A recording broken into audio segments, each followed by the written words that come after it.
الملك الحق المبين، والصلاة والسلام على سيدنا ومولانا محمد طه الأمين وعلى آله وأصحابه أجمعين ومن اتبعهم إلى يوم الدين. أما بعد فأعوذ بالله من الشيطان الرجيم. بسم الله الرحمن الرحيم. ومن يشاقق الرسول من بعد ما تبين له الهدى ويتبع غير سبيل المؤمنين نوله ما تولى ونصله جهنم وساءت مصيرا. صدق الله مولانا العظيم وصدق رسوله النبي الكريم الأمين الرؤوف الرحيم. إن الله وملائكته يصلون على النبي يا أيها الذين آمنوا صلوا عليه وسلموا تسليما. الصلاة والسلام عليك وأصحابك يا سيدي يا حبيب الله. الصلاة والسلام عليك يا سيدي يا نبي الله وعلى آلك وأصحابك يا سيدي يا رحمة للعالمين. مولاي صل وسلم دائما أبدا على حبيبك خير الخلق كلهم. هو الحبيب الذي ترجى شفاعته لكل هول من الأهوال المقتحم. يا رب بالمصطفى بلغ مقاصدنا واغفر لنا یا وسیع الکرم. حمد و صلاۃ کے بعد واجب الاحترام سامعین و حاضرین کرام، قرآن مجید فرقان حمید کی سورۃ النساء کی آیت نمبر 115 میں نے خطبہ کے اندر تلاوت کی ہے. آج کے موضوع کی مناسبت سے ہماری آج کی درس قرآن و حدیث کی اس نشست کا موضوع ہے عقیدہ کی اہمیت قرآن و سنت کی روشنی میں. انشاءاللہ تعالیٰ اس آیا مبارکہ کی روشنی میں اور نبی پاک علیہ السلام کی دیگر احادیث طیبات اور محدثین علماء اور ائمہ کی تشریحات و تصریحات کی روشنی میں عقیدے کی اہمیت اور عقیدے کی ضرورت کے حوالے سے آپ کے سامنے ضروری باتیں کرنے کی سعادت حاصل کروں گا. بنیادی طور پر یہ بات ذہن نشین کر لیں کہ اسلام کی تعلیمات کے دو حصے ہیں. اسلام کی کل مجموعی تعلیمات کے دو حصے ہیں. ایک حصہ مسائل و معاملات کا اور دوسرا حصہ عقائد کا حصہ ہے. یعنی عقائد کا حصہ اور مسائل اور معاملات کا حصہ. اور یہ بات طے شدہ ہے قرآن و سنت کی روشنی میں کہ جو عقیدے والا حصہ ہے وہ مسائل والے حصے سے زیادہ اہم ہے. عقیدہ، ایمان، نظریہ، فکر اور جو عقائد و نظریات ہیں ان کا معاملہ اور ان کا مقام یہ مسائل سے پہلے ہے. اور ایمان اور عقیدہ یہ اعمال، معمولات، ان کی قبولیت کے لیے ایمان اور عقیدہ کا صحیح ہونا ضروری ہے. اگر ایمان اور عقیدہ صحیح نہیں، اس کے اندر خرابی ہے، اس کے اندر کوئی کجی یا ٹیڑھ ہے، تو اعمال انسان جتنے مرضی کر لے، عمل اس وقت تک اللہ رب العزت کی بارگاہ میں مقبول نہیں ہوگا جب تک کہ اس کا عقیدہ اور ایمان درست نہیں ہوگا. اور یہ بھی بنیادی طور پہ تمہیداً بات ذہن نشین ہر مسلمان کو رکھنی چاہیے کہ اللہ کے فضل و کرم سے ہم مسلمان اہل ایمان کے نزدیک جب بھی عقیدے اور نظریے کی بات ہوگی تو اللہ کی کتاب قرآن سے، نبی کریم علیہ السلام کے فرمان سے، اور پھر امت کا جس پر اجماع چلا آ رہا ہے، اتفاق چلا آ رہا ہے، قرآن سنت اور اجماع امت سے عقائد کو لیا جائے گا.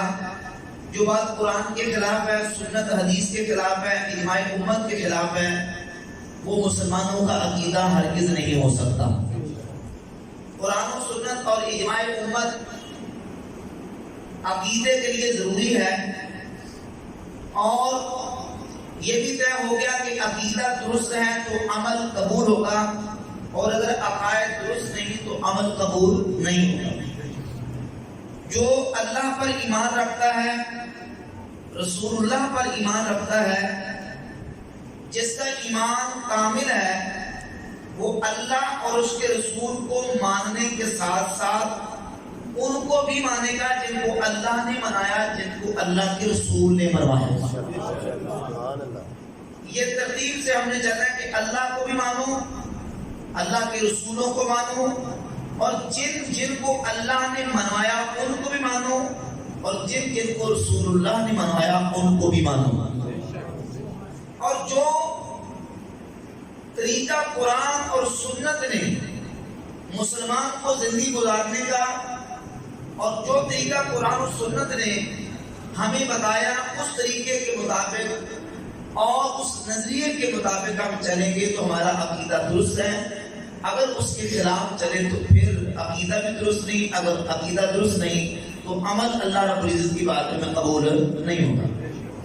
سورۃ النساء کی آیت نمبر 115 میں نے اس موضوع کے لیے منتخب کی ہے کہ جس میں اللہ رب العزت ارشاد فرماتا ہے وَمَن يُشَاقِقِ الرَّسُولَ مِن بَعْدِ مَا تَبَيَّنَ لَهُ الْهُدَى، اور جو ہدایت کا راستہ واضح ہو جانے کے بعد رسول کی مخالفت کرے، وَيَتَّبِعْ غَيْرَ سَبِيلِ الْمُؤْمِنِينَ، اور ایمان والوں کے راستے کو چھوڑ کر کسی اور راستے کی پیروی کرے، نُوَلِّهِ مَا تَوَلَّى، ہم اسے ادھر پھیریں گے جدھر وہ پھر گیا، یعنی اس کو اس کی حالت پر چھوڑ دیں گے، وَنُصْلِهِ جَهَنَّمَ، اور اسے ہم جہنم پہنچائیں گے، وَسَاءَتْ نُصْلِهِ جَهَنَّمَ وَسَاءَتْ مَصِيرًا، ہم جہنم میں پہنچائیں گے جو کہ پلٹنے کی بری جگہ ہے، جو کہ پلٹنے کی بری جگہ ہے۔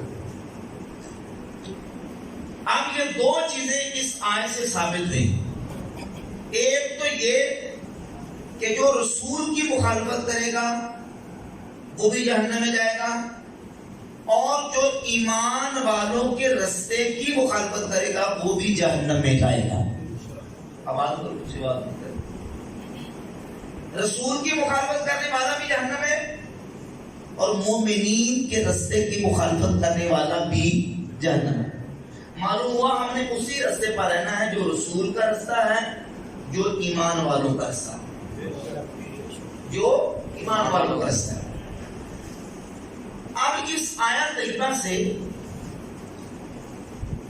قرآن مجید کی 20 آیات کے اندر یہ بات موجود ہے کہ اللہ کی اطاعت کرو، اللہ کے رسول کی اطاعت کرو، اللہ کا حکم مانو، اللہ کے رسول کا حکم مانو۔ اس آیت نے یہ بتا دیا اللہ رسول کا حکم تو ماننا ہی ہے، جس نے اس رستے کی مخالفت کی، جس رستے پر مسلمان چلے آ رہے ہیں، وہ کہے میں ڈائریکٹ اللہ رسول کی بات کر رہا ہوں، میں ڈائریکٹ اللہ رسول سے لے کے آپ کو دے رہا ہوں، مجھے یہ جو پوری مسلمانوں مومنین کی تاریخ ہے اس سے کوئی سروکار نہیں ہے، تو اس کا مطلب یہ ہے کہ وہ اللہ رسول کا نام لے کے سودا اپنا بیچنے کی کوشش کر رہا ہے۔ اب دو چیزیں سمجھیں کہ جو رسول کی مخالفت کرے گا ملت کو جو کرے وہ بھی جہنم ہے، اور جو ایمان والوں کے رستے کو چھوڑ کے کسی اور رستے کی پیروی کرے گا وہ بھی کہاں جائے گا؟ یہ قرآن کی آیت ہے۔ اس آیت سے یہ بات ثابت ہوئی، واضح ہوئی کہ جس عقیدے پر، جس نظریے پر، جس فکر پر امت مسلمہ ایمان والے قائم اور چلے آ رہے ہیں، کوئی 15ویں صدی کے اندر اٹھ کے یہ کہے کہ میں اس رستے کو نہیں مانتا، میں ڈائریکٹ قرآن و حدیث سے بات کروں گا، اور میں قرآن و حدیث ڈائریکٹ پڑھوں گا، اور ڈائریکٹ کا معنی یہ لے کہ وہ قرآن و سنت کی وہ تشریح جو امت صدیوں سے کرتی چلی آ رہی ہے، اس تشریح کو چھوڑ کر، اس مطلب و معنی کو چھوڑ کر 15ویں صدی میں کوئی اپنا مطلب اور معنی نکالے گا، وہ اللہ کے ایمان والے مومنین کے رستے کو چھوڑنے والا ہے، اور وہ گمراہ ہے، اور وہ جہنم میں جائے گا جو کہ پلٹنے کی بری جگہ ہے۔ تسلسل ہے مسلمانوں کا کہ ہم قرآن کو بھی مانتے ہیں، سنت پیغمبر کو بھی مانتے ہیں، اور جس رستے پر مسلمان صدیوں سے قائم چلے آ رہے ہیں ہم اس رستے پر قائم ہیں اور اس کو بھی ماننے والے ہیں۔ امام محمد بن ادریس شافعی رحمۃ اللہ تعالی آپ فرماتے ہیں کہ میں نے کئی مرتبہ قرآن مجید کا مطالعہ کیا، قرآن مجید کو پڑھا کہ امت کے اجماع کی دلیل کیا ہے۔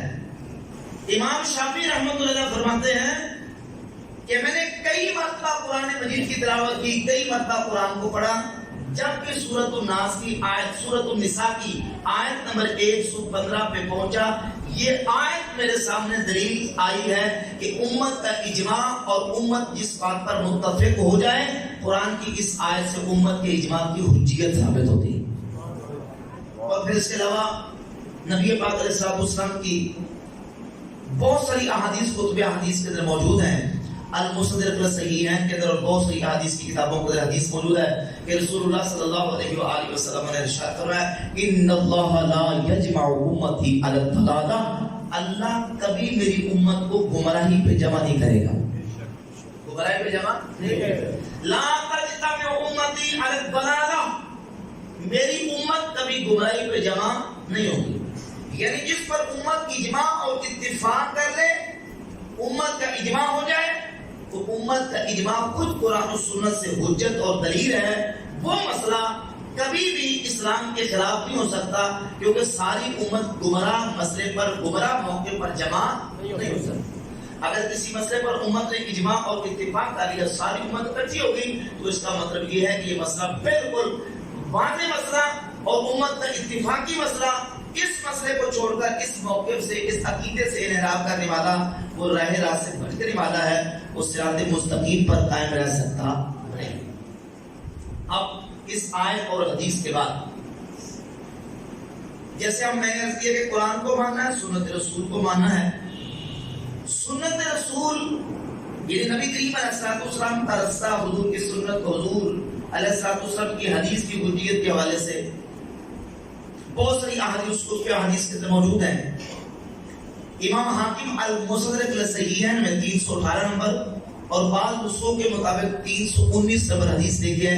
نبی پاک علیہ السلام نے حجۃ الوداع کے موقع پر ایک خطبہ ارشاد فرمایا، توجہ سے سنیے، ایک خطبہ حجۃ الوداع کا، آپ نے جو آخری حج فرمایا اس خطبہ میں نبی پاک علیہ السلام نے فرمایا کہ میں تمہیں دو چیزیں چھوڑ کے جا رہا ہوں، ان کو مضبوطی سے پکڑے رکھو گے کبھی گمراہ نہیں ہوگے۔ نمبر 1 کتاب اللہ، نمبر 2 سنت نبی صلی اللہ علیہ وآلہ وسلم، ایک اللہ کی کتاب ہے اور دوسری اس کے پیغمبر کی سنت ہے۔ ایک اللہ کی کتاب اور دوسری اس کے نبی کی سنت۔ تو معلوم ہوا کہ کتاب اللہ اور نبی کی سنت ہمارے لیے دلیل ہے، ہمارے لیے حجت ہے، برہان ہے، لیکن صرف یہاں تک نہیں۔ میں نے کیا کہ اللہ کو مانتے، رسول کو مانتے، اور جن جن کو اللہ اور اس کے رسول نے منوایا ان کو بھی ماننا ایک مومن کے لیے ضروری ہے۔ یہ ایک حضور کا خطبہ ہے حجۃ الوداع کا۔ اب دوسرا خطبہ نبی پاک علیہ السلام نے غدیر خم کے موقع پر ارشاد فرمایا، صحیح مسلم کتاب المناقب کے اندر حدیث ہے، سیدنا زید ابن ارقم رضی اللہ تعالیٰ عنہ فرماتے ہیں کہ نبی کریم علیہ السلام نے غدیر خم کے موقع پر خطبہ ارشاد فرمایا اور کہا میں تمہیں دو باری چیزیں چھوڑ کے جا رہا ہوں، ایک اللہ کی کتاب ہے، اللہ کی کتاب کو مضبوطی سے پکڑ کے رکھنا، اور دوسری میری اہل بیت ہے۔ فرمایا کہ اخبرکم اللہ فی اہل بیتی، میں تمہیں اپنی اہل بیت کے بارے میں اللہ کا خوف دلاتا ہوں۔ اذکرکم اللہ فی اہل بیتی، اذکرکم اللہ فی اہل بیتی، اذکرکم اللہ فی اہل بیتی، میں تمہیں اپنی اہل بیت کے بارے میں اللہ کا خوف دلاتا ہوں، میں تمہیں اپنی اہل بیت کے بارے میں اللہ کا خوف دلاتا ہوں، میں تمہیں اپنی اہل بیت کے بارے میں اللہ کا خوف دلاتا ہوں، یعنی اللہ کی کتاب کو مضبوطی سے تھامے رکھنا اور میری اہل بیت کے ساتھ جڑے رہنا اور میری اہل بیت کے آداب، احترام اور ان کے حقوق کو ادا کرتے رہنا۔ حضور کے یہ دو خطبات ہو گئے، اور تیسرا خطبہ سنیں، نبی پاک صلی اللہ علیہ وآلہ وسلم نے مقام جابیہ پر ایک خطبہ ارشاد فرمایا، جامع ترمذی کے اندر 2165 نمبر حدیث ہے، کتاب الفطر کے اندر۔ سیدنا عمر بن الخطاب فاروق اعظم رضی اللہ تعالیٰ عنہ فرماتے ہیں کہ آج میں اس مقام پہ کھڑا ہو کے خطبہ دے رہا ہوں جہاں نبی پاک صلی اللہ علیہ وآلہ وسلم نے کھڑے ہو کے خطبہ ارشاد فرمایا تھا. اور حضور نے خطبہ کیا دیا تھا؟ لوگوں، اوصیکم باصحابی، میں تمہیں اپنے صحابہ کی وصیت کرتا ہوں، میرے صحابہ کے ساتھ جڑے رہنا. ثم الذین یلونہم، ثم الذین یلونہم، پھر وہ جو ان کے ساتھ ملے ہوئے ہیں، اور پھر وہ جو ان کے ساتھ ملے ہوئے ہیں ان کے ساتھ جڑے رہنا. یعنی صحابہ کو تھام کے رکھنا دامن ان کا، صحابہ کے بعد تابعین کے ساتھ جڑے رہنا، تابعین کے بعد تبع تابعین کے ساتھ جڑے رہنا. علیکم بالجماعت وإیاکم الفرقہ، تم پر جماعت کا دامن تھامنا لازم ہے، جماعت کے ساتھ جڑے رہنا. وإیاکم الفرقہ، اور جماعت کو چھوڑنے والے اور اس سے ہٹنے والے جو فرقے ہیں ان سے بچ جانا، ہمیشہ دامن جماعت تھام کے رکھنا. حضور کے 3 خطبات ہو گئے. ایک خطبہ اللہ کی کتاب اور پیغمبر کی سنت کو تھام کے رکھنا، دوسرا خطبہ اللہ کی کتاب کو تھامے رکھنا، اور حضور فرماتے ہیں تمہیں اپنی اہل بیت کے بارے میں اللہ کا خوف دلاتا ہوں. تیسرا خطبہ اوصیکم باصحابی، میں تمہیں اپنے صحابہ کی وصیت کرتا ہوں. پھر وہ جو ان کے ساتھ ملے تابعین ان کی وصیت کرتا ہوں. پھر وہ جو ان کے ساتھ ملے تبع تابعین ان کی وصیت کرتا ہوں. علیکم بالجماعت، یعنی تم پر لازم ہے کہ جماعت کے ساتھ رہو، اور جماعت سے کٹ کر جو بننے والے فرقے ہیں ان فرقوں سے بچ جاؤ. حضور کے ان 3 خطبات سے رزلٹ اور نتیجہ یہ نکلا کہ اللہ کو بھی ماننا ہے، رسول کو بھی ماننا ہے، اللہ کی بات بھی ماننی ہے، رسول کی بات بھی ماننی ہے، اور اللہ رسول نے جن جن کو منایا اہل بیت کو بھی ماننا ہے، صحابہ کو بھی ماننا ہے، تابعین کو بھی ماننا ہے، تبع تابعین کو بھی ماننا ہے، اور اس راستے پر قائم رہنا ہے جو مسلمانوں کی جماعت کا راستہ ہے. جو کس کا راستہ ہے؟ آج 15ویں صدی میں کئی لوگ آپ کو ملیں گے جو قرآن کا حوالہ ریفرنس دیتے ہیں، حدیث کا ریفرنس دے کے کہ دیکھیں قرآن کی یہ آیت یہ کہہ رہی ہے، حدیث یہ کہہ رہی ہے. ہم کہتے ہیں قرآن کی آیت کی تشریح ہم رسول اللہ صلی اللہ علیہ وسلم کی حدیث سے لیں گے، اور حدیث کی تشریح صحابہ اہل بیت اور امت کے اماموں سے لیں گے. قرآن کی وہ تشریح نہیں کریں گے کہ جو اپنی من مرضی اپنی خواہشات کے مطابق ہو، کیونکہ حضور کا فرمان جامع ترمذی کتاب و تفسیر میں حدیث ہے، من قال فی القرآن بغیر علم فلیتبوأ مقعدہ من النار، جس نے قرآن میں بغیر علم کی بات کی وہ اپنا ٹھکانہ جہنم میں بنا لے. من قال فی القرآن برأیہ فلیتبوأ مقعدہ من النار، جو قرآن میں جس نے اپنی رائے سے کو بات کی وہ اپنا ٹھکانہ جہنم میں بنا لے. معلوم ہوا کہ قرآن کی آیت کی تفسیر وہی دیں گے جو اللہ کے رسول نے فرمائی ہے، جو نبی کے صحابہ نے فرمائی. تو یہ تسلسل ہے، قرآن کی تشریح حدیث سے، حدیث کی تشریح امت کے ائمہ محدثین فقہاء صحابہ تابعین تبع تابعین اہل بیت اتحاد ان مقدس ہستیوں نے جو حدیث رسول کی تشریح کی ہے اس کو لیں گے. اور یہی ایک تسلسل ہے مسلمانوں کا، اور اسی منہج پر، اسی عقیدے پر، اسی نظریے پر جو اسلام کی یہ پوری 1400 صدیاں جو گزر چکی ہیں اس پر جو قائم و دائم عقیدہ اور نظریہ ہے اس کا نام اہل السنہ والجماعہ. اہل السنہ والجماعہ. نبی پاک صلی اللہ علیہ وآلہ وسلم نے ایک پیشگوئی فرمائی. حدیث کی بہت ساری کتابوں کے اندر 18 صحابہ اکرام رضوان سے یہ حدیث مروی ہے. سنن ابی داؤد کے اندر، ابن ماجہ کے اندر، مشکوٰۃ المصابیح کے اندر، مسند احمد بن حنبل کے اندر، مسند بن حاکم کے اندر، اور طبرانی کبیر صغیر، بہت سی کتابوں کے اندر 18 صحابہ اس حدیث کے راوی ہیں اور صحیح حدیث ہے. نبی پاک صلی اللہ علیہ وآلہ وسلم نے اپنی امت کے اندر ہونے والے کے اختلاف کو انتشار کی پیشگوئی فرماتے ہوئے صحابہ کو فرمایا اور بتایا، الا ان من قبلکم من اہل الکتاب افترقوا علی 72 ملہ. خبردار، تم سے پہلے جو امتیں تھیں وہ 72 فرقوں میں، 72 گروہوں میں تقسیم ہو گئی. وَإِنَّ هَذِهِ الْمِلَّةَ سَتَفْتَرِقُ عَلَى 73، اور میری یہ امت 73 فرقوں میں بٹ جائے گی. 72 فی النار وواحدۃ فی الجنہ، ان 73 فرقوں میں سے 72 جہنم میں جائیں گے، وواحدۃ فی الجنہ، اور ایک جنت میں جائے گا. ایک جنت میں. یہ سنن ابی داؤد کے الفاظ ہیں. فرمایا کہ 72 جہنم میں اور ایک جنت میں. نبی پاک صلی اللہ علیہ وآلہ وسلم کی بارگاہ اقدس میں صحابہ نے پوچھا حضور وہ ایک جو جنت میں جانے والا ہے وہ ایک کون سا ہوگا؟ تو ابن جامع ترمذی میں الفاظ ہیں حضور فرماتے ہیں ما انا علیہ و اصحابی، وہ ہوگا جو میرے اور میرے صحابہ کی عقیدے اور طریقے پر۔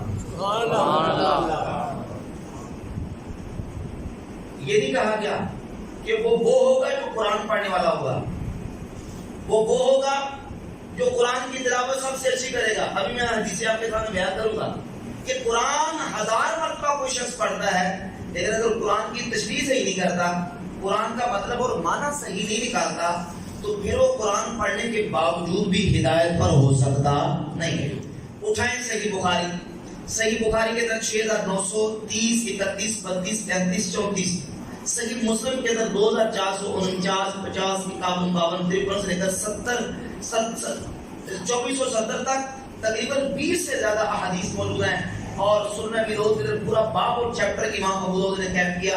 نبی پاک صلی اللہ علیہ وآلہ وسلم نے ایک گمراہ فرقے کی نشانی اور ان کی علامت بیان کی، اور صحابہ کرام علیہ رضوان کے سامنے یہ بیان فرمایا کہ یخرج فیکم قوم، یہ صحیح بخاری کے الفاظ ہیں، حضور نے فرمایا یخرج فیکم قوم، اے صحابہ تم میں ایک ایسی قوم نکلے گی تحقرون صلاتکم مع صلاتہم، تم اپنی نمازوں کو ان کی نمازوں کے مقابلے میں بڑا حقیر اور تھوڑا جانو گے، وصیامکم مع صیامہم، اپنے روزوں کو ان کے روزوں کے مقابلے میں تھوڑا جانو گے، وعملکم مع عملہم، اور اپنے اعمال کو ان کے اعمال کے مقابلے میں تھوڑا جانو گے، یقرؤون القرآن، وہ قرآن کی تلاوت کریں گے۔ صحیح مسلم میں الفاظ ہے یتلون کتاب اللہ رطبا لینا، وہ قرآن اللہ کی کتاب کو بڑا زبانیں موڑ موڑ کے تر و تازہ کر کے پڑھیں گے۔ سنن ابی داؤد کے الفاظ ہیں یدعون الی کتاب اللہ ولیسوا منہ فی شیء، وہ قرآن کی طرف لوگوں کو بلائیں گے لیکن ان کا قرآن کے ساتھ کوئی تعلق نہیں ہوگا۔ یمرقون من الدین مروق السهم من الرمیہ، اس کے باوجود کہ وہ قرآن پڑھیں گے، اس کے باوجود کہ وہ حدیثیں پڑھیں گے، اس کے باوجود کہ وہ نمازیں تم سے زیادہ پڑھیں گے، اس کے باوجود کہ وہ روزے تم سے زیادہ رکھیں گے، اس کے باوجود کہ تم اپنے اعمال کو ان کے اعمال کے مقابلے میں حقیر جانو گے، لیکن وہ سارا کچھ کرنے کے باوجود یمرقون من الدین مروق السهم من الرمیہ، وہ دین سے ایسے نکلے ہوئے ہوں گے جیسے تیر شکار کو لا کے پار نکل جاتا ہے، ان کا دین کے ساتھ کوئی تعلق ہے۔ یدعون الی کتاب اللہ، وہ لوگوں کو قرآن کی طرف بلائیں گے، ولیسوا منہ فی شیء، لیکن قرآن کے ساتھ ان کا کوئی تعلق نہیں ہوگا۔ اب دیکھیں ساری احادیث بتا رہی ہیں کہ ان کے قرآن پڑھنے میں کوئی کمی نہیں ہے، ان کی حدیثیں پڑھنے میں کوئی کمی نہیں، ان کے نمازیں پڑھنے میں کوئی کمی نہیں، ان کے روزے حج زکوٰۃ دینے میں کرنے میں کوئی کمی نہیں، کمی ہے تو ان کے عقیدے کے اندر کمی، ان کی فکر خراب ہے، ان کا عقیدہ خراب ہے۔ اور یہ لوگ ایک دن نبی پاک علیہ الصلوۃ والسلام نے پیش ہوئی صحابہ کرام علیہ رضوان کے سامنے بیان فرمائی، یہ لوگ حضرت سیدنا مولا علی کرم اللہ تعالیٰ وجہ الکریم کے دورے خلافت میں، آپ کے دورے حکومت میں نکلے مولا علی کے مقابلے میں، اور ان کی فکر اور ان کی سوچ دیکھیں۔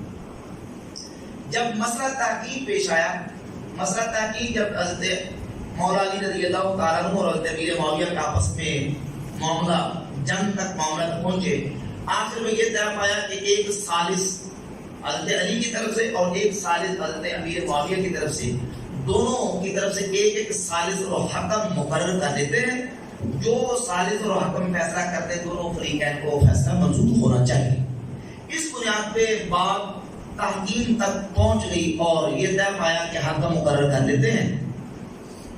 یہ معاملہ ہوا، حضرت علی کے لشکر سے وہ 10-12 ہزار لوگ باہر نکل گئے، انہوں نے کہا اشرکت فی دین اللہ الرجال، علی تم نے بندوں کو حاکم مان کر خدا کے ساتھ ان کو شریک کر دیا، اشرکت فی دین اللہ الرجال، تو نے بندوں کو خدا کا شریک ٹھہرا دیا، ہم تیری اطاعت نہیں کریں گے، کیونکہ قرآن کہتا ہے کہ الحکم الا للہ، اللہ کے علاوہ کسی کا کوئی حکم نہیں، جو اللہ کے علاوہ کسی دوسرے کا حکم مانے وہ مشرک ہے، وہ کافر ہے، لہذا علی تم بھی کافر ہو، نعوذ باللہ، اے معاویہ تم بھی مشرک اور کافر ہو، اور حوالہ دے رہے قرآن کی آیت کا، حوالہ کس کا؟ قرآن کی آیت، گرنتھ وید نہیں، قرآن کی آیتیں پڑھتے تھے، اور یہی وہ لوگ تھے کہ نبی پاک صلی اللہ علیہ وآلہ وسلم نے صحابہ کرام کے سامنے بیان کروا دیا کہ ایسے لوگ نکلیں گے وہ قرآن پڑھیں گے لیکن قرآن ان کے حلق سے نیچے نہیں جائے گا. ان کے قرآن پڑھنے میں کمی نہیں، لوگوں کو قرآن کی طرف بلانے میں کوئی کمی نہیں. کمی ہے تو عقیدے کی، ان کی فکر کے اندر تجی ہے، ٹیڑھ ہے، خرابی ہے کہ وہ صحابہ والا عقیدہ نہیں رکھتے.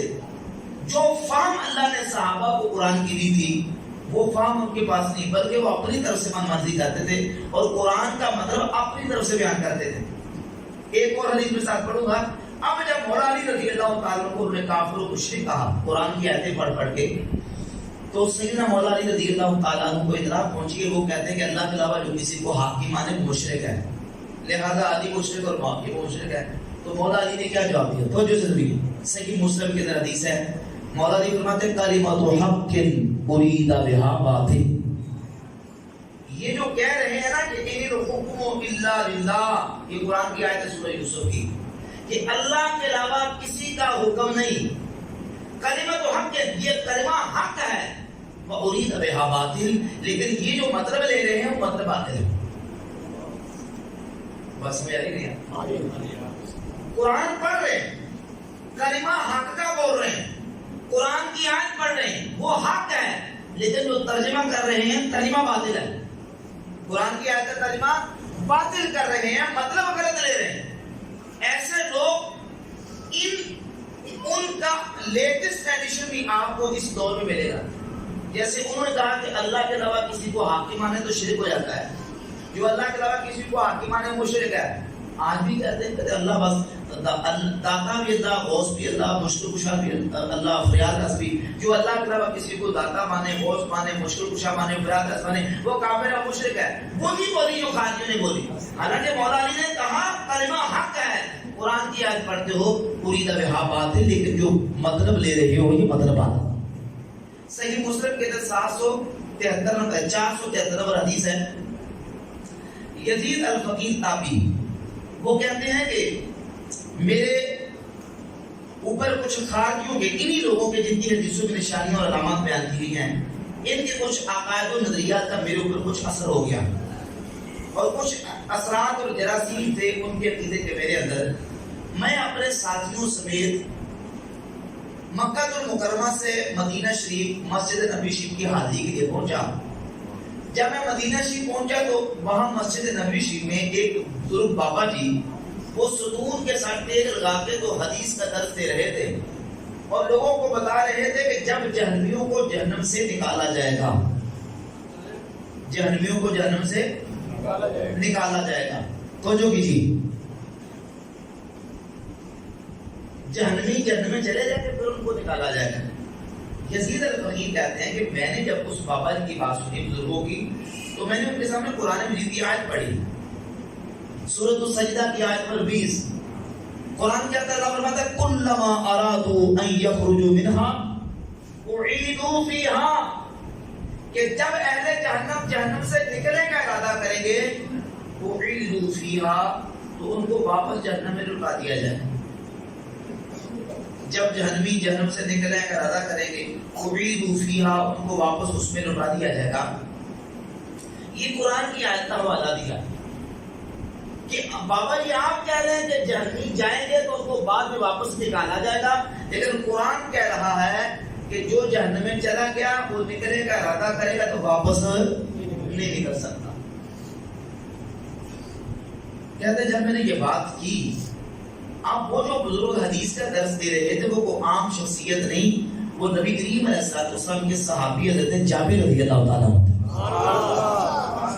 جنہوں نے قرآن اللہ کے رسول سے سیکھا ہو، قرآن حضور سے سیکھا ہے. تو حضرت جابر کہنے لگے تم قرآن کی یہ آیت پڑھ رہے ہو سورہ سجدہ کی آیت نمبر 20 کلما ارادوا ان یخرجوا فیہا یخرجوا منہا اعیدوا فیہا، یہ پڑھتے تم نے سورۃ الاسراء کی وہ آیت نہیں پڑھی؟ اللہ نے بتا عسى ان يبعثك ربك مقاما محمودا، قریب ہے کہ اے محمود آپ کا رب آپ کو مقام محمود پہ کھڑا کرے. یہ مقام محمود کیا ہے؟ مقام شفاعت ہے.